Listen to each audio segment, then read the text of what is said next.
ध्यान से सुनना, समझना, ये फाइनल है। इस टाइम कई सारी चीजें जो मैं आपको बताते जाऊंगा, फटाफट अगर आपने पहले नोट नहीं किए तो वो कर लेना।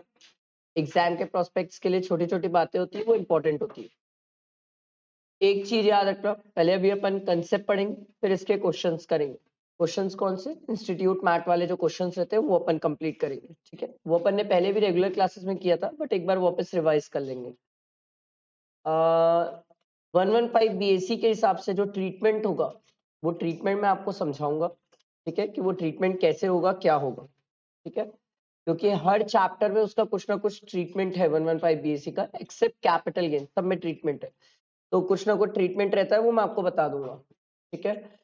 इसके अलावा जब अभी अपन क्वेश्चंस करेंगे, तो मेरे हिसाब से आप लोग क्वेश्चंस बनाना, भले ही रफ टाइप से बनाना, बट क्वेश्चंस बनाना, क्योंकि this is the last practice. Marathon में हम क्वेश्चंस नहीं करते, मैराथन में सिर्फ हम चैप्टर पढ़ते हैं, ठीक है। ये जो रिवीजन होगा, ये रिवीजन लेक्चर्स मैं यूट्यूब में भी डाल दूंगा, तो इन केस अगर फ्यूचर रेफरेंस में आपको देखना रहा तो आप देख भी सकते हो, ऐसा कोई इशू नहीं रहेगा, ठीक है। इसके अलावा अपन जब मैराथन लेंगे, तो मैराथन में अपन चार्ट बुक से रिवाइज करेंगे, इससे नहीं करेंगे, फिर चार्ट बुक से रिवाइज करेंगे। ये अपनी कॉम्पैक्ट है, फिर अपन चार्ट बुक से रिवाइज करेंगे, क्योंकि उसमें और समराइज्ड होता है, ठीक है। और बाकी तो कुछ नहीं, बाकी पढ़ना स्टार्ट करते हैं। लेट्स सी कितना कहाँ तक क्या क्या हो पाता है, ठीक है। चल, इनकम फ्रॉम हाउस प्रॉपर्टी, पहले अपन ये हेड से स्टार्ट करते हैं और फिर आगे देखते हैं कैसे क्या कहानी है, ठीक है। अब एकदम एग्जाम प्रोस्पेक्ट की बातें, एग्जाम लेवल की बातें हैं सर, ठीक है, जो हमारे एग्जाम की काम की है, क्योंकि हम ऐसे ही रिवाइज करते हैं एग्जाम टाइम पे। Sir, income from house property section 22 charging section है सर। और ये बोलता है सर, अगर किसी को भी हमें income from house property head में कवर करना है, तो हमें कुछ बातें चेक करनी होती है, ठीक है। और कुछ बातों में 3 बातें थी, याद है। ओनर होना चाहिए, लैंड और बिल्डिंग अपेरेंट देयर टू होना चाहिए, और एनुअल वैल्यू होनी चाहिए। अगर ये 3 में से एक भी बात सेटिस्फाइड नहीं होगी, तो आप आईएचपी में नहीं आओगे। तीनों बात सेटिस्फाइड होना जरूरी है सर, ठीक है। तो sir, property consist of land और बिल्डिंग अपेरेंट देयर टू होना चाहिए सर। बिल्डिंग चाहे लीज और लैंड पे हो, कहीं पर भी हो, बिल्डिंग कंस्ट्रक्टेड होना चाहिए। अगर खाली जमीन है, तो खाली जमीन यहाँ नहीं आता है सर, आईयूएस में जाता है, ठीक है, ध्यान रखना। एसएससी का ओनर होना जरूरी है, बहुत ज्यादा जरूरी है। और ओनरशिप से रिलेटेड ये याद रखना, जिस साल हम एसेट का कंप्यूटेशन कर रहे हैं, उस साल अगर ओनरशिप ना भी हो तो चलेगा। जिस प्रीवियस ईयर का हम कंप्यूट कर रहे हैं, उस प्रीवियस ईयर में आपको ओनर होना जरूरी है सर, ठीक है। हम ओनरशिप में डीम्ड ओनर भी पढ़ते हैं, सेक्शन 27 हम पढ़ेंगे नीचे, वो डीम्ड ओनरशिप भी कवर करता है सर। सर, ये पॉइंट रिलेवेंस रखता है सर, कि अगर आपने कोई प्रॉपर्टी है जिसको बिजनेस पर्पस के लिए यूज किया है, तो वो यहाँ पर नहीं आएगा सर, फिर वो पीजीईपी में जाता है। अगर आपका पर्पस ही बिजनेस है, तो वो यहाँ पर कवर नहीं होता, ठीक है। अगर आपका बिजनेस पर्पस है, तो यहाँ पर कवर नहीं होगा, ध्यान रखना। अगर आपका बिजनेस पर्पस है, तो यहाँ पर कवर नहीं होगा। बिजनेस पर्पस नहीं होना चाहिए, बिजनेस और प्रोफेशन पर्पस है तो यहाँ कवर नहीं होगा, ठीक है। मतलब अगर मेरा किराए पे देने का बिजनेस है, तो वो यहाँ नहीं आएगा, पीजीईपी में आएगा, ठीक है। थोड़ा ध्यान रखना इस चीज का। फिर हम और आगे बढ़े, और आगे बढ़ने के बाद हमने ये बिल्डर वाला केस पढ़ा था, याद है। हमने बिल्डर को बोला था, भाई जिस दिन तेरे को कंप्लीशन सर्टिफिकेट मिला है, उस साल के फाइनेंशियल ईयर के एंड होने से लेके हम तेरे को 2 साल का समय देते हैं। तो 2 साल में पूरी प्रॉपर्टी को बेच दे। बेच देगा तो कोई दिक्कत नहीं, नहीं बेचेगा तो जितने फ्लैट या जितने घर है या जो भी चीजें अनसोल्ड रह गई, वो अनसोल्ड के हम क्या करेंगे सर, डीम लेट आउट मानेंगे और वैल्यू निकाल लेंगे सर। आई बात समझ? 2 साल का टाइम है सर बिल्डर्स के पास, ठीक है। Property held as a stock in trade, मतलब बिल्डर्स ही होते हैं। फिर छोटी छोटी कुछ बातें पढ़े थे सर। हमने पहले बोला था सर, अगर कोई पर्सन सबलेट कर दे, सबलेट क्या होता है सर, मान लो वर्धमान सर ने किसी को किराए पे दिया प्रॉपर्टी, और वो पर्सन किसी और को किराए पे देता है, तो that is called subletting. Sir, अगर सबलेटिंग है तो आईयूएस पे टैक्सेबल है, आईयूएस में इसकी बातें होती है, ठीक है। प्रिंसिपल ऑफ म्यूचुअलिटी अप्लाई होता है सर, कोई भी पर्सन अपने आप को किराए पे नहीं दे सकता प्रॉपर्टी, और इनकम शो नहीं कर सकता सर, ठीक है। सर, अगर आपके किराए पे देने का बिजनेस है, तो आप यहाँ पर नहीं सर, पीजीईपी में टैक्सेबल हो सर, याद आई बातें। सर अगर कोई पर्सन है, अगर अपनी प्रॉपर्टी पार्टनरशिप फर्म को यूज करने दे रहा है, तो उस केस में हम ये बोलते हैं पार्टनरशिप फर्म और पार्टनर्स एक होते हैं सर। तो उस केस में जो पार्टनरशिप फर्म को वो अपनी प्रॉपर्टी यूज करने दे रहा है, उस प्रॉपर्टी से जो इनकम होगी वो यहाँ टैक्सेबल नहीं होगी, वो सर पीजीपी में होगी, क्योंकि पार्टनरशिप फर्म और पार्टनर्स को एक माना जाता है। बट अगर यही कहानी एचयूएफ की है, तो उस केस में क्या होगा सर? एचयूएफ के केस में हमने बोला था सर इनकम टैक्स पर्पस के लिए एचयूएफ को अलग माना जाता है सर। तो एचयूएफ को अगर कोई अपनी प्रॉपर्टी दे रहा है या कोई एचयूएफ अपनी प्रॉपर्टी दे रही है इंडिविजुअल को, तो उस केस में अगर उससे कोई रेंटल इनकम हो रही है तो वो आईएचपी में ही टैक्सेबल है। ये पॉइंट अमेंडमेंट का था है, बट मैं आपको एक मस्त वाली बात बताता हूँ। ये पॉइंट की एप्लीकेबिलिटी है सर 1/4/2025 से, ठीक है? ये पॉइंट की एप्लीकेबिलिटी 1/4/2025 से। अब अगर आप एक बात नोटिस करो तो आप लोग जो अटेम्प्ट दे रहे हो वो 24-25 का दे रहे हो, तो ये जो अमेंडमेंट है एज सच अभी आप लोगों के लिए एप्लीकेबल नहीं है, ये नहीं है। मैंने दे दिया है, अमेंडमेंट जरूर दिया है सर, इसलिए दिया है क्योंकि इंस्टीट्यूट ने दिया है, बट एप्लीकेबल नहीं होना चाहिए सर, क्योंकि इसकी एप्लीकेबिलिटी 1/4/2025 से है सर। तो आपका अटेम्प्ट तो 24-25 में प्रीवियस ईयर के बेसिस पे, तो इसीलिए आपके ऊपर एप्लीकेबल नहीं होगी। आप लोग इसको जस्ट फॉर नॉलेज रीड कर सकते हो, अभी इस पे ज्यादा दिमाग लगाने की जरूरत नहीं है। बाकी मैं तो बोलूंगा, एक तो ये नहीं आएगा, कंफर्म्ड है। Still we should wait for institute statutory update. क्या होता है कई बार ना, इंस्टीट्यूट स्टैट्यूटरी अपडेट में कई सारी चीजें बताती है कि कौन सी चीज कब से एप्लीकेबल होगी, कौन सी नहीं होगी। एज सच तो ये एप्लीकेबल नहीं होगा amendment, but let's wait for institute statutory update, वो उसमें क्या बोलना चाहती है। अगर वो बोल दी स्टैट्यूटरी अपडेट में कि एप्लीकेबल हो जाएगा, तो मैं आपको जब स्टैट्यूटरी अपडेट पढ़ाऊंगा तब बताऊंगा। बट हमने जब रेगुलर क्लासेस में भी कवर किया तो मैंने इस पॉइंट को छोड़ा था, मैंने बोला था सर ये नहीं आएगा। दिया हुआ जरूर है, इंस्टीट्यूट के मैट में भी दिया हुआ है, तो हमें पता होना चाहिए, बट नहीं, ये आएगा नहीं सर। ये पॉइंट ये बोलता था अगर कोई पर्सन है जो किराए पे देने का अगर बिजनेस भी कर रहा है तो भी वो आईएचपी में ही टैक्सेबल होगा, अगर वो घर को किराए पे देने का बिजनेस कर रहा है तो। अभी इस पॉइंट को मत ध्यान दो, इस पॉइंट का रिलेवेंस मत रखो, but let's wait for statutory update institute का आने दो। अगर आ गया और उसमें इंस्टीट्यूट ने बोला तो डेफिनेटली हम इसे फिर ध्यान देंगे सर, ठीक है? अदरवाइज अभी तो नहीं देना है सर, आपके बाद वाले स्टूडेंट्स ध्यान देंगे। अगला disputed property, very simple sir. कोई भी प्रॉपर्टी अगर डिस्प्यूटेड है तो सरकार बोलती है जो उस प्रॉपर्टी के बेनिफिट्स ले रहा है या एंजॉयमेंट्स कर रहा है सर, वो पर्सन के हाथ में हम टैक्सेबिलिटी की बात करेंगे।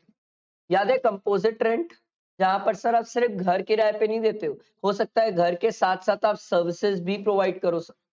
तो इन्होंने बोला सर अगर दो अलग अलग चीजें हैं तो घर से जो किराया आता है वो आईएचपी में जाएगा, और सर जो सर्विसेज से पैसा आ रहा है वो बिजनेस इनकम है। बट सर दोनों को मिला के अगर आप सिंगल एक्टिविटी जैसा ट्रीट कर रहे हो तो इन्होंने बोला सर फिर मेन पर्पस देखा जाएगा सर, और मेन पर्पस अगर आपका घर किराए पे देने पे है तो आईएचपी, और सर अगर आपका मेन पर्पस उस कमर्शियल प्रॉपर्टी को एक्सप्लॉइट करने का है, मतलब कमर्शियल प्रॉपर्टी की मार्केटिंग करने का है, तो सरकार बोले फिर वो पीजीईपी में जाएगा। वो हमें इंटेंशन देखना होगा सर। हो सकता है सर आप घर के साथ साथ एसेट्स भी दो सर, तो बात ये हो रही है सर क्या घर और एसेट अलग अलग हो सकते हैं? अगर अलग अलग हो सकते हैं तो बहुत बढ़िया सर, घर से जो किराया मिलता है तो आप वो आईएचपी में ले जाओ, और जो एसेट से मिलता है पैसा वो आप पीजीईपी या आईयूएस में ले जा सकते हो। और अगर अलग अलग नहीं हो सकते तो फिर आप उसे पीजीईपी या आईयूएस में लेके जाओगे। आई बात समझ? ये सेक्शन 22 की कहानी थी। इसके बाद आगे बढ़ते 23 में आते, ठीक है? Section 23 very simple sir, computation of annual value, और मेरे हिसाब से लड़ाई भी इसी पे होती है सर। सबसे पहला होता है फेयर रेंट, ठीक है? कुछ बातें मैं बोलता हूँ नोट करके रख लेना, ध्यान रखना सर। कभी क्वेश्चन में ऐसा हो सकता है, मुझे नहीं पता, कभी क्वेश्चन में ऐसा हो सकता है कि फेयर रेंट आपको ना दे, म्युनिसिपल रेंट दे दे। अगर कभी फेयर रेंट नहीं दिया तो उस केस में ये जो एक्चुअल रेंट रिसीव्ड रिसीवेबल है इसी को फेयर रेंट मान लेते हैं, एज्यूम कर लेते हैं सर। तो ये सब छोटी छोटी बातें नोट करके रख लो कि सर अगर नहीं दिया हो तो ये हम करते हैं, दिया हो तो क्या दिक्कत है? ठीक है, लिख के रख लो।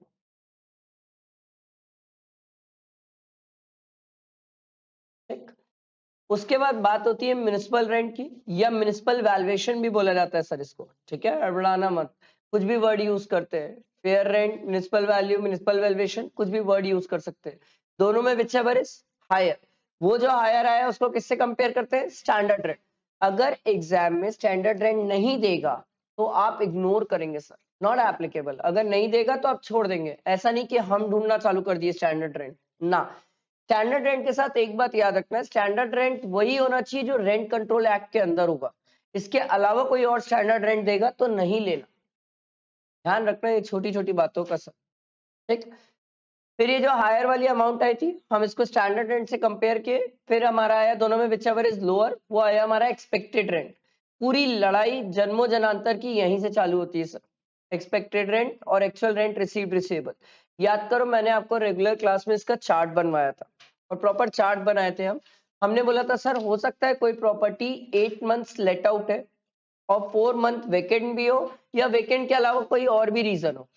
मैंने आपको बताया था अगर वैकेंसी का केस है तो आप बंद करके GAV is equal to ARR, actual rent received receivable. पर सर अगर वैकेंसी का केस नहीं है तो एकदम ब्लड में बैठा लो, उस केस में हम एक्सपेक्टेड रेंट 12 मंथ्स का लेंगे और फिर एक्चुअल रेंट से कंपेयर करेंगे, फिर दोनों में whichever is higher lower खेलेंगे। ध्यान रखना, उस केस में एक्सपेक्टेड रेंट 12 मंथ्स का लेके कंपेयर करेंगे, ये भूल जाते हैं। एनी अदर केस में, एनी अदर केस कुछ भी हो सकता है, वैकेंसी के अलावा कुछ भी हो सकता है, कुछ भी, वो खुद रहता हो उस घर में, कुछ भी केस दे सकता है आपको, तो तैयार रहना। ठीक है, तो हमारा आ जाता है ग्रॉस एनुअल वैल्यू। जीएवी आने के बाद म्युनिसिपल टैक्स, इस पे तो पूरी लड़ाई लड़ दिए थे म्युनिसिपल टैक्स पे।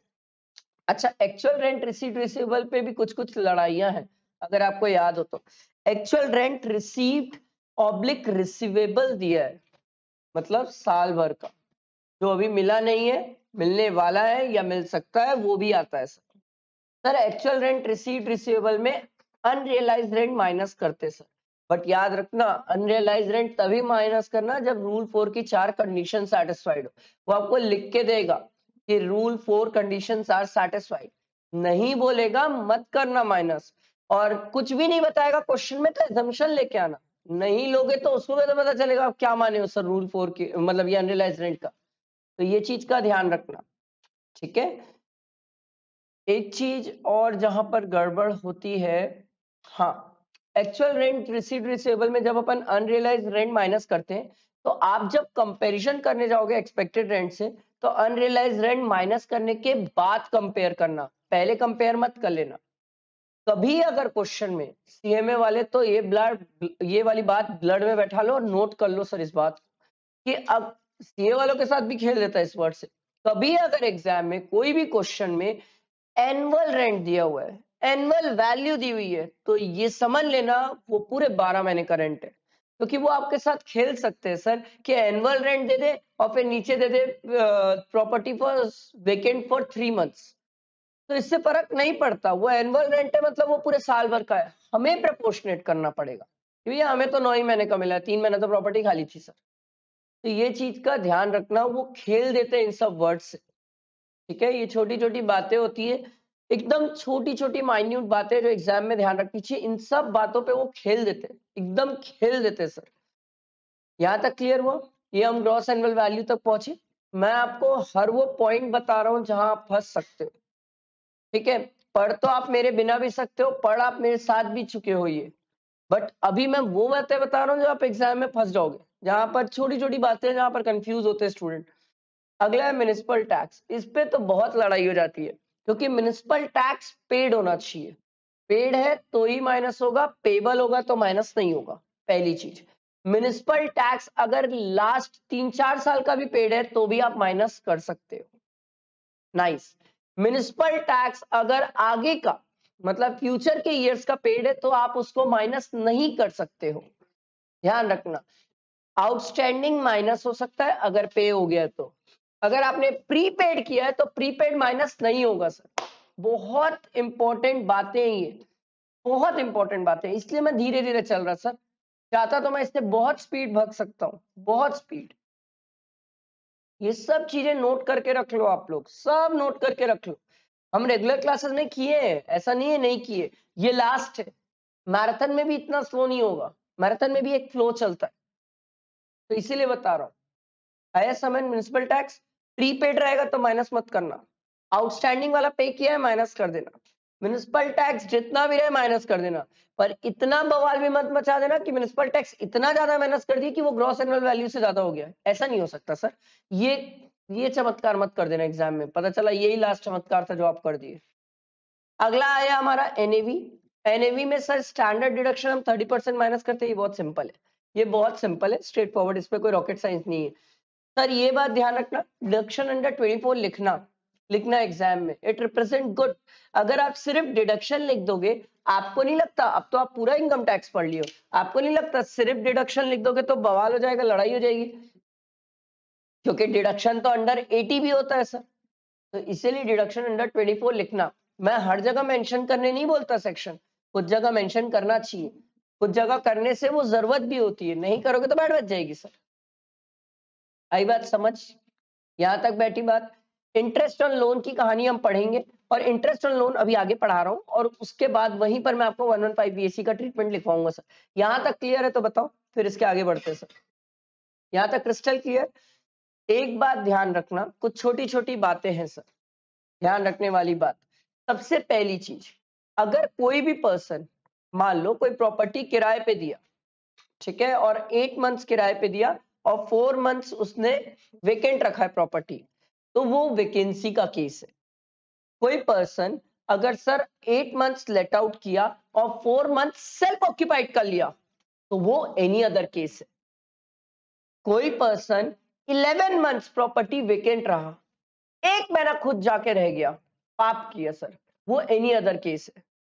मैं आपको इसलिए ये सब चीजें बता रहा हूं, आप जब एक्सपेक्टेड रेंट निकालोगे तो फंसना मत, ये सब जगह में फंसते हैं लोग, बहुत फंसते हैं सर।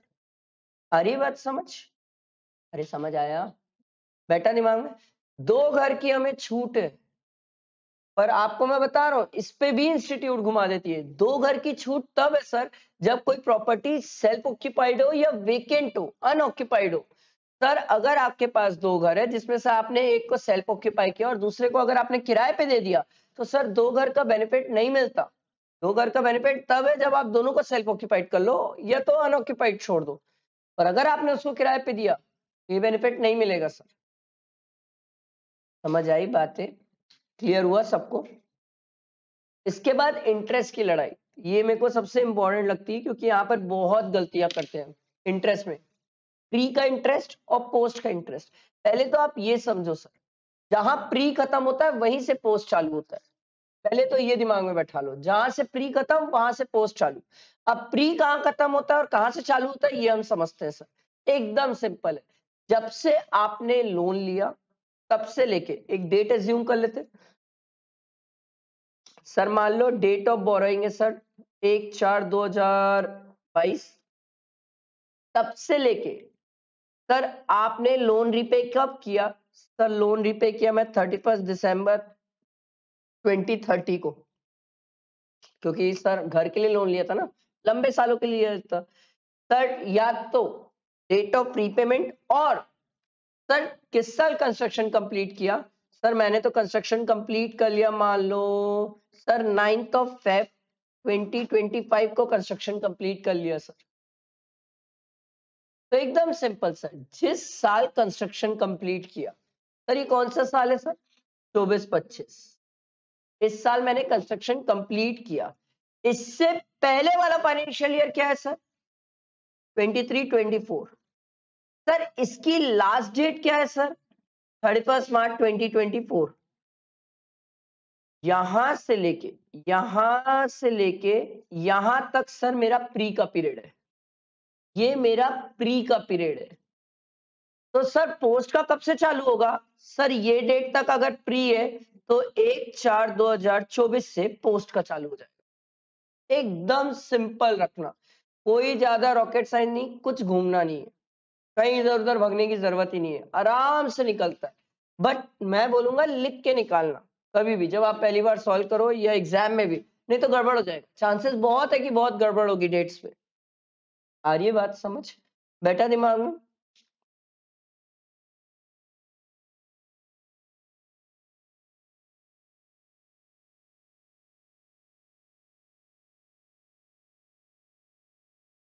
ठीक है, चल इसी का एग्जांपल ले लेते हैं। इसने बोला सर मान लो अगर डेट ऑफ बोरोइंग 1/4/2022 है और sir date of completion sir मेरा 31 मार्च 2023 है, ठीक है। तो सर इस केस में प्री का पीरियड कैसे होगा? एकदम सिंपल, हम लिख के कर लो, कभी भी लिख के कर लो। क्यों क्यों जबरदस्ती घुसाना अपने दिमाग को और फंसाना? कंफ्यूजन यहीं से होता है, जब हम जबरदस्ती ज्यादा सोचने की कोशिश करते हैं। मत सोचो ना, जो तरीका एक प्रोसेस पता है उस पर चलते हैं। सर किस साल कंस्ट्रक्शन कंप्लीट हुआ सर? 22-23 में। सर इसके पहले वाला फाइनेंशियल ईयर क्या है सर? 21-22। सर उसकी लास्ट डेट क्या है सर? 31 मार्च 2022 सर। सर हमने तो लोन ही 1/4/2022 को लिया है, तो इस डेट को हम कैसे कंसीडर कर सकते हैं? तो सर इस केस में प्री का इंटरेस्ट आएगा ही नहीं सर, सीधा पोस्ट का आएगा। लिख लो, कभी नहीं फंसोगे। देखो मेरे को इतने सालों से पढ़ा के दिमाग में बैठ गया, एक प्रोसेस से चलता हूं मैं कॉम्प्लिकेट करने की कोशिश ही नहीं करता एग्जाम में। क्यों कॉम्प्लिकेट करूं? वैसे ही दिमाग कंजेस्टेड होता है सर, और कंजेस्टेड कर दूंगा। जितने कम डाटा अपने दिमाग को दोगे वो उतना कम लोड लेगा एग्जाम में। जबरदस्ती उसके दिमाग में घुस घुस के और डाटा देते रहोगे ना, वो कंफ्यूज हो जाएगा, वो पजल अप कर देगा चीजों को। बेटर है लिख दो, ऑन पेपर लिखने जाओगे गलतियां होने का स्कोप खत्म हो जाएगा सर, और आपका दिमाग प्रोसेस भी बहुत अच्छा करेगा अगर ऑन पेपर लिख देते हैं हम चीजें। तो रफ में लिख लो, एक रफ पेपर ले लेना, क्या दिक्कत है? इंस्टीट्यूट इतनी बड़ी आंसर शीट देती है, एक पेज ले लेना रफ का, कोई मना नहीं करता सर आपको, कोई कुछ नहीं बोलेगा अगर आपने एक पेज को रफ कंसिडर कर लिया तो। अरे समझ क्लियर हुआ ये? तो प्री का इंटरेस्ट समझ आया सर? जैसे ही प्री का खत्म होता है हम कहाँ शिफ्ट हो जाते हैं? पोस्ट के इंटरेस्ट पे, ठीक है। चलो इंटरेस्ट के लिए लिमिट भी है सर, और इसी में हमें बहुत सारी बातें करनी है क्योंकि यहीं पर बहुत सारी गलतियां होती है स्टूडेंट से। सबसे पहला है सर इंटरेस्ट के लिए जो लिमिट है, पहले तो बात ये ब्लड में बैठाओ कि ये जो इंटरेस्ट के लिए लिमिट है ये सेल्फ ऑक्यूपाइड के लिए। मैंने लेट आउट के लिए आपको कभी जीवन में कोई लिमिट नहीं पढ़ाई है सर, ये पहली चीज ब्लड में बैठाओ। लेट आउट के लिए मैंने 1 रुपए की लिमिट नहीं पढ़ाई है आपको, कोई लिमिट ही नहीं है लेट आउट के लिए सर। सर सेल्फ ऑक्यूपाइड के लिए लिमिट है, लेट आउट के लिए कोई लिमिट नहीं है। चाहे 115 बीएससी हो, चाहे नॉर्मल प्रोविजन हो, कोई भी प्रोविजन हो, लेट आउट के लिए कोई लिमिट नहीं है। जितना इंटरेस्ट है आप माइनस कर सकते हो, ये पहले दिमाग में बैठा लो। सर सेल्फ ऑक्यूपाइड है तो दो बातें कर लेते हैं सर, क्योंकि दो लिमिट आ जाती है सेल्फ ऑक्यूपाइड में। सर ये मैं आपको पढ़ा रहा हूं as per normal provision, as per normal provision, as per optional scheme. चाहो तो बाजू में लिखो ये सब वर्ड्स, मेरे को तो याद रहेंगे सर, आपको एग्जाम देना है। इसी को बोला जाता है sir as per normal provision, ठीक है। क्योंकि इंस्टीट्यूट कई जगह नॉर्मल प्रोविजन वर्ड यूज करती है, कई जगह ऑप्शनल स्कीम यूज करती है, कुछ भी यूज करती है,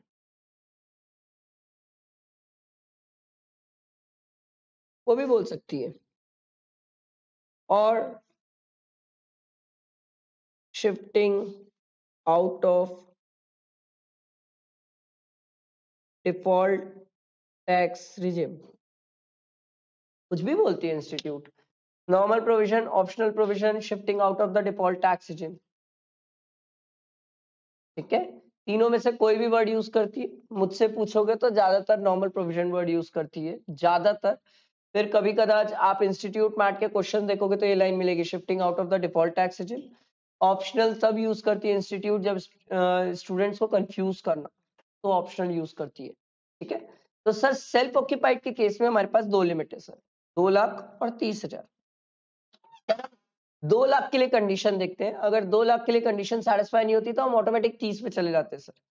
2 लाख के लिए कंडीशन ये थी सर कि लोन 1/4/1999 के बाद का होना चाहिए, ऑन और आफ्टर, याद रखना सर, ऑन एंड आफ्टर, ठीक है।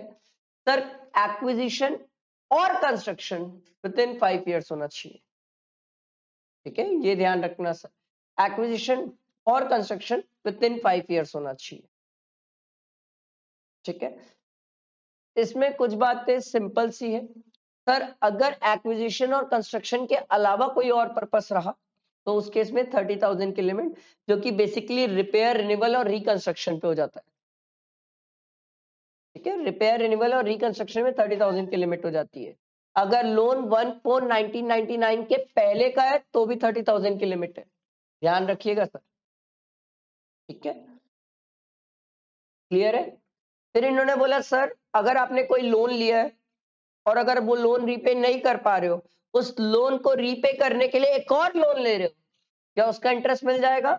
हाँ सर, लोन को रीपे करने के लिए लोन ले रहे हो, इंटरेस्ट हाँ इंटरेस्ट मिल जाएगा। सर लोन लिए थे, उसका इंटरेस्ट रीपे नहीं कर पा रहे हो और उस इंटरेस्ट को रीपे करने के लिए फिर से नया लोन ले रहे हो तो उसका इंटरेस्ट नहीं मिलता। समझ आया क्या बोला मैं? सिंपल मैंने बोला सर, लोन को रीपे नहीं कर पा रहे हो, उसके लिए आपने एक लोन लिया, सरकार बोली इसका जो इंटरेस्ट है वो हम आपको दे देंगे, हमें कोई दिक्कत नहीं है। सर लोन लिए हो, उसका इंटरेस्ट है, उसका इंटरेस्ट नहीं पे कर पा रहे हो, उसके लिए लोन लिए और उसका जो इंटरेस्ट है ये नहीं मिलेगा सर। इसको प्यार से यही बोला जाता है, इंटरेस्ट ऑन अनपेड इंटरेस्ट नहीं मिलता sir, interest on unpaid interest नहीं मिलता। समझ आया बेटा दिमाग में? ये ध्यान रखने वाली बात है सर। ठीक है, लोन आप कहीं से भी लो, ये बात का ध्यान रखना, अगर आप फ्रेंड्स, रिलेटिव्स कहीं से भी लोन लो आपको इंटरेस्ट मिल जाएगा। इंटरेस्ट के केस में अगर पेबल होगा तो भी मिल जाएगा, इंटरेस्ट पेड होना जरूरी नहीं है सर, पेबल होगा तो भी मिल जाएगा, ध्यान रखना। क्योंकि जनरली क्या होता है, म्युनिसिपल टैक्स के कारण कंफ्यूज रहते हैं, इंटरेस्ट अगर पेबल होगा तो भी मिल जाएगा, कोई दिक्कत नहीं है सर। सर प्री का इंटरेस्ट जो होता है ना वो एक बार में नहीं मिलता सर, 5 इंस्टॉलमेंट्स में मिलता है, याद है? ठीक है, प्री का इंटरेस्ट 5 इंस्टॉलमेंट्स में मिलता है। सर हम प्री और पोस्ट दोनों इंटरेस्ट ऐड करके ये लिमिट चेक करते हैं सर। ठीक है, दोनों ऐड करके ये लिमिट चेक करते हैं। ये पॉइंट ऐसा पूछता तो नहीं है बट जब घुमाना रहता है तब पूछ देता है सर कि सर सर्विस फीस या अदर चार्जेस अगर कुछ लगे होंगे लोन लेते टाइम तो वो भी क्या इंटरेस्ट कंपोनेंट में इंक्लूड होते हैं? यस, इंक्लूड होते हैं। आई बात समझ? बैठा दिमाग में? Crystal clear? अब चलते हैं अपन नॉर्मल और 115 बीएससी में, अब थोड़े से नोट्स बनाते हैं क्योंकि एकदम स्ट्रेट फॉरवर्ड ये लास्ट है सर। मैं लिख लेता हूं, एक नॉर्मल प्रोविजन और एक है 115 बीएससी या डिफॉल्ट टैक्स है, जिसमें आप जो बोल लो सर।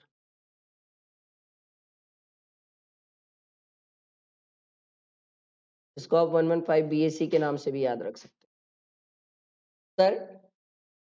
अगर प्रॉपर्टी एसओपी है, एसओपी समझते हो, सेल्फ ऑक्यूपाइड प्रॉपर्टी, और अगर सर उसका इंटरेस्ट है तो नॉर्मल प्रोविजन में आप क्लेम कर सकते हो, अगर 115 बीएससी तो क्लेम नहीं कर सकते, नहीं कर सकते सर। अगर लेट आउट प्रॉपर्टी है और उसका अगर इंटरेस्ट है तो नॉर्मल में भी क्लेम कर सकते हो, 115 बीएससी में भी क्लेम कर सकते हो।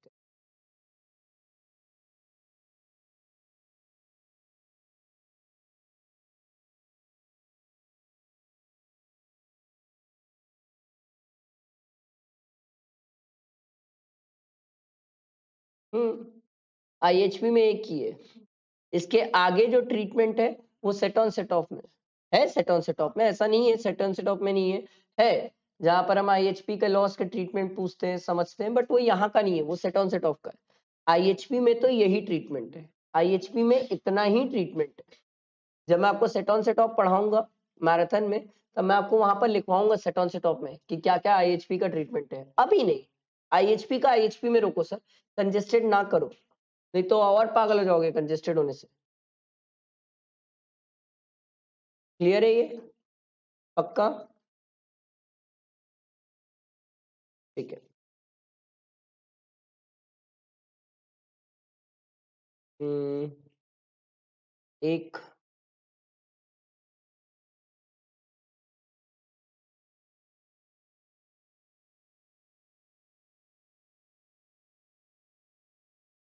एक पॉइंट लिख लो क्योंकि अपन जब क्वेश्चन बनाएंगे तो काम आएगा सर। आईएचपी का अगर लॉस है,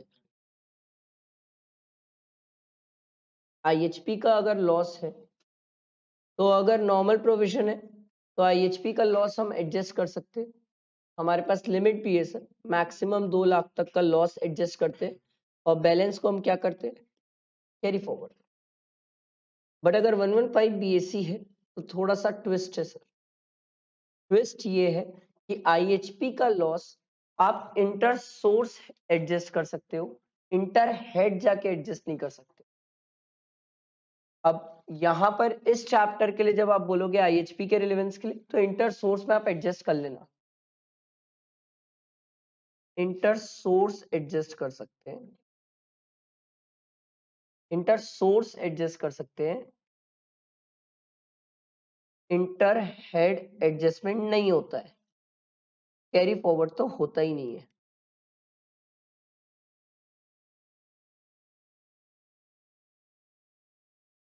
इंटर सोर्स आप एडजस्ट कर सकते हो, इंटर हेड आप जाके एडजस्ट नहीं कर पाओगे और कैरी फॉरवर्ड तो भूल जाओ। ये 115 बीएससी की कहानी है। मैं इसलिए बताया क्योंकि हम जब क्वेश्चन करेंगे तो हमें इंटर सोर्स एडजस्ट करना होगा, दिखेगा सर, इंटर सोर्स हमें एडजस्ट करना होगा, इसलिए मैंने ये चीज बता दी। इंटर हेड की कहानी अभी आईएचपी के क्वेश्चन बनाते टाइम नहीं आएगी, बट वो सेट ऑन सेट ऑफ में आती है सर। बाकी सेट ऑन सेट ऑफ में इसको और इलैबोरेट करके देखेंगे।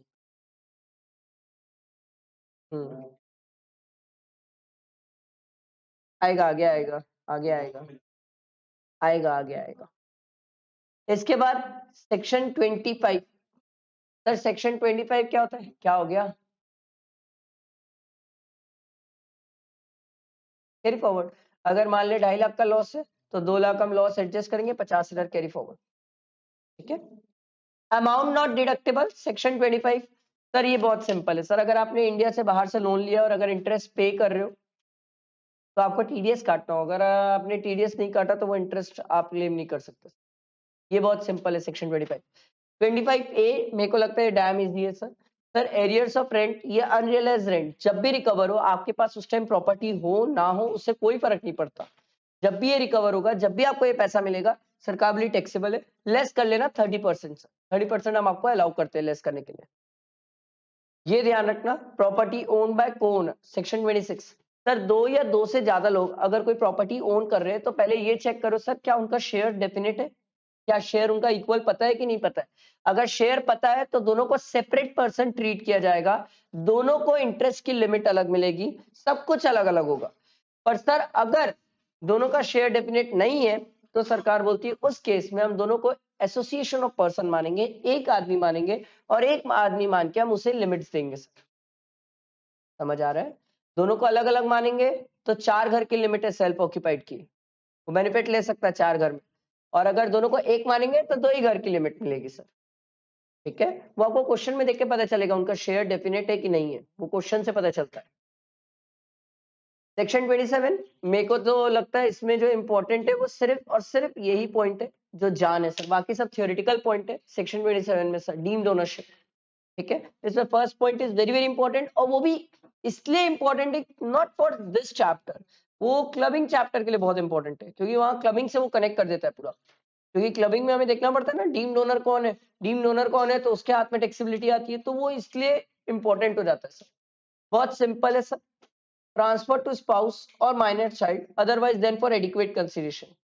याद रखना अगर एडिक्वेट कंसिडरेशन में अगर मैं अपनी वाइफ और बच्चे को घर दे रहा हूँ तो उस केस में ओनर वही रहेंगे सर, ठीक है। ध्यान रखना एडिक्वेट रहा तो कोई दिक्कत नहीं, इनएडिक्वेट कंसिडरेशन है तब दिक्कत है सर। अब बात सिंपल है सर, एकदम सिंपल है सर। अगर आपने अपनी वाइफ को घर दिया और एग्रीमेंट टू लीव अपार्ट है तो उस केस में सर उस घर की ओनर वाइफ है, तो उस घर से जो भी रेंटल इनकम होगी वाइफ के हाथ में टैक्सेबल है, वो डीम्ड ओनर वो टैक्सेबिलिटी है। और एग्रीमेंट टू लीव अपार्ट नहीं है तो सर मैं ट्रांसफरर मैं ही ओनर, मेरे हाथ में ही टैक्सेबल होगा। आई बात समझ, बैठा दिमाग में। Sir minor daughter, minor child, daughter तो नहीं बोलना चाहिए, माइनर चाइल्ड है, अगर माइनर चाइल्ड है इनएडिक्वेट कंसिडरेशन है सर मैं ही ओनर, एडिक्वेट कंसिडरेशन है minor child owner, not being a married daughter. अगर मैरिड डॉटर है और मैरिड डॉटर को अगर मैं कोई प्रॉपर्टी ट्रांसफर करता हूं तो वो ओनर मानी जाती है, मैं नहीं। समझ आया, बैठा दिमाग में।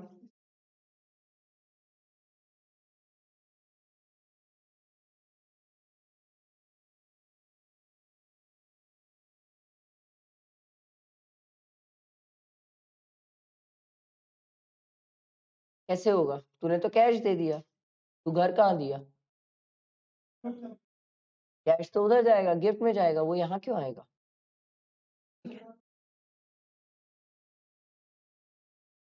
कैश में अगर हम दे ही रहे हैं किसी को, अगर मैं किसी को कैश दे रहा हूँ, सिंपल कंसेप्ट है, मैं अगर किसी को कैश दिया तो वो यहाँ क्यों आएगा? मान ले अगर मैंने अपनी वाइफ को कैश दिया कि आप घर ले लो, तो सरकार बोलती है आपने तो वाइफ को पैसे दे दिए, तो फिर आपके लिए सर कैश की बात है तो सेक्शन 56 है, ठीक है, वो वहां रिलेटिव में कवर्ड है तो टैक्सेबिलिटी नहीं आती है, बट फिर क्लबिंग की बात आती है, क्लबिंग क्यों नहीं होगा? आ रही है बात समझ? बैठा दिमाग में? फिर इसके बाद कुछ जनरल पॉइंट्स है, मेरे हिसाब से सिंपल है, आप इसको एक बार रीड कर सकते हो कि holder of impartial state property allotted under house building scheme position और पार्ट परफॉर्मेंस ऑफ कॉन्ट्रैक्ट, ये सब हम रेगुलर क्लासेस में अच्छे से आराम से समझते थे, बट अभी इतना एग्जाम के लिए रिलेवेंस नहीं रखता। ये फिफ्थ वाला पॉइंट आप चाहो तो थोड़ा सा ध्यान रख सकते हो कि सर हमने किसी को कोई भी प्रॉपर्टी लीज पे दी है, 12 साल से ज्यादा के लिए दी है और 1 साल से ज्यादा में हम रिन्यू करते हैं, तो सर सामने वाला पर्सन डीम्ड ओनर हो जाता है, ठीक है, ये थोड़ा सा ध्यान रख लेना। किसको?